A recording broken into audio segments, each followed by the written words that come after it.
আসসালামু আলাইকুম। আপনারা দেখছেন সোহান টিভি 24। জানিয়ে দিব আজকের সর্বশেষ বাংলা সংবাদ। শুরুতেই থাকছে সংবাদ শিরোনাম।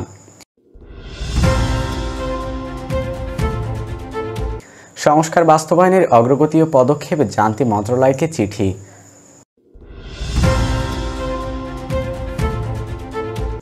বিএনপিকে যমুনায় ডেকেছেন প্রধান উপদেষ্টা।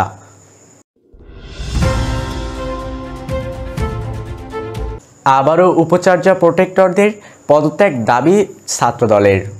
এতক্ষণ শুনছিলেন সংবাদ শিরোনাম, এবারে থাকছে বিস্তারিত।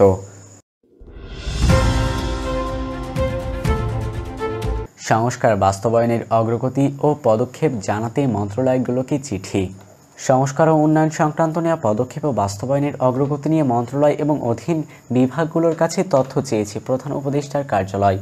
সম্প্রতি প্রধান উপদেষ্টার প্রেস সচিব শফিকুল আলম মন্ত্রিপরিষদ সচিব বরাবর একটি চিঠি পাঠান। এর পরিপ্রেক্ষিতে মন্ত্রিপরিষদ বিভাগ থেকে সব মন্ত্রণালয় ও বিভাগের সিনিয়র সচিবদের কাছে চিঠি পাঠিয়ে প্রয়োজনীয় তথ্য চাওয়া হয়েছে। প্রেস সচিবের চিঠিতে বলা হয়, অন্তর্বর্তী সরকারের দায়িত্ব গ্রহণের পর বিভিন্ন মন্ত্রণালয় অধীনস্থ বিভাগসমূহ যেসব সংস্কার ও উন্নয়নমূলক পদক্ষেপ নিয়েছে এবং যেগুলো বাস্তবায়ন কতটুকু অগ্রসর হয়েছে তা বিস্তারিতভাবে জানতে হবে। এছাড়া বিভিন্ন সংস্কার কমিশন থেকে প্রাপ্ত সুপারিশের ভিত্তিতে গৃহীত পদক্ষেপগুলোর তথ্যও দিতে বলা হয়েছে। এসব তথ্য নির্ধারিত ছকের ফরম্যাট অনুযায়ী ফটোশপ কপি এবং হার্ড কপির মাধ্যমে 7 কর্মদিবসের মধ্যে প্রেস সচিবের ঠিকানায় পাঠানোর অনুরোধ জানানো হয়েছে। চিঠিতে আরও উল্লেখ করা হয়, সংশ্লিষ্ট পদক্ষেপগুলোর পিছনের কারণ, বাস্তবায়ন, অগ্রগতি ও কার্যকারিতাও আদালতের উপস্থাপন করতে হবে। তথ্য পাঠানোর জন্য নির্দিষ্ট 3টি ইমেইল ঠিকানা দেওয়া হয়েছে।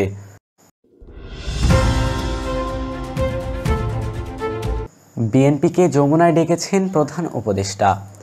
আলোচনার জন্য আগামী 2 জুন সোমবার বিএনপিকে রাষ্ট্রীয় অতিথি ভবন যমুনায় আমন্ত্রণ জানিয়েছেন প্রধান উপদেষ্টা ডক্টর মোহাম্মদ ইউনূস। শনিবার 31 মে দুপুর রাজধানী কৃষক দলের আলোচনা সভায় এ তথ্য জানিয়েছেন বিএনপির স্থায়ী কমিটির সদস্য সালাউদ্দিন আহমেদ। তিনি বলেন, যারা নির্বাচন চায় না তারা বিএনপির নেতাদের দেশদ্রোহ ও অন্যান্য দেশের এজেন্ট বলছে। 17 বছরের ত্যাগের প্রতিদান দিচ্ছে এই মহল। ফ্যাসিবাদের কুটচালে জাতির মধ্যে এই গোষ্ঠী বিভেদ সৃষ্টি করলে বলে অভিযোগ বিএনপির এই নেতার। আগামী 2 জুন প্রধান উপদেষ্টার আলোচনার জন্য বিএনপিকে আমন্ত্রণ জানিয়েছে সালাউদ্দিন আহমেদ। বলেন, আলোচনার জন্য আনুষ্ঠানিকভাবে কমতি নেই, কিন্তু কাজের কাজ কিছুই হচ্ছে না তাদের। সংস্কারের নামে ঝুলানো হচ্ছে অভিযোগ করে তিনি বলেন, ডিসেম্বরের আগে নির্বাচন দিতে হবে। এটা জনগণের দাবি। ডিসেম্বরের পর নির্বাচন দেওয়ার কোনো কারণ নাই। ডিসেম্বরের পর নির্বাচনের জন্য একটি চুক্তি থাকলেও তা যেন সরকার প্রকাশ করে, সেই দাবি জানিয়েছেন বিএনপির এই নেতা।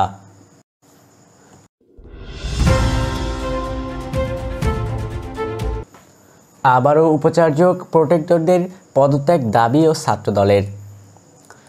শিক্ষার্থীদের নিরাপত্তা দিতে ঢাকা বিশ্ববিদ্যালয় প্রশাসন ব্যর্থ হয়েছে অভিযোগ তুলে আবারও ঢাকা বিশ্ববিদ্যালয়ের উপাচার্য ও প্রক্টরের পদত্যাগ দাবি জানিয়েছেন বিশ্ববিদ্যালয় শাখা ছাত্রদল। শনিবার 31 মে দুপুরে ঢাবির মধুর ক্যান্টিনের সামনে এই সংবাদ সম্মেলন দাবি তুলে শাখা ছাত্রদল। লিখিত বক্তব্যে ঢাবি ছাত্রদলের সভাপতি গণেশচন্দ্র রায় সাহস বলেন, সাম্য হত্যাকাণ্ডের মূল রহস্য এখনও উদ্ঘাটিত হয়নি। পুলিশ প্রশাসন সংবাদ সম্মেলনে অস্পষ্ট বিভিন্ন তথ্য উপস্থাপনের মাধ্যমে জনগণকে এই বিষয়টি বিভ্রান্তির বেড়াজালে আবদ্ধ করে রেখেছে।